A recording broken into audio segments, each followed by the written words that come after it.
უკვე ვამთავრებდი გამოცდას. დამრჩა რაღაც 10-20 მეტრი და სულ ფიქრობდი, ეხლა რო ჩავიჭრა, სად გინდა გამოყო თავი.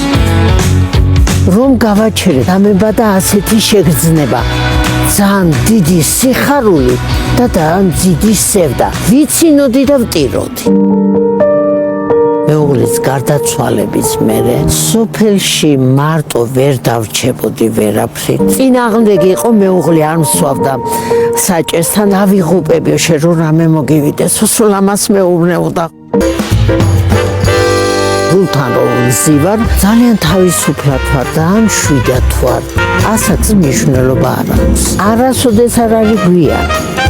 აუცილებელია მიზანდასახული იყო და გააკეთო ის რაც გინდა.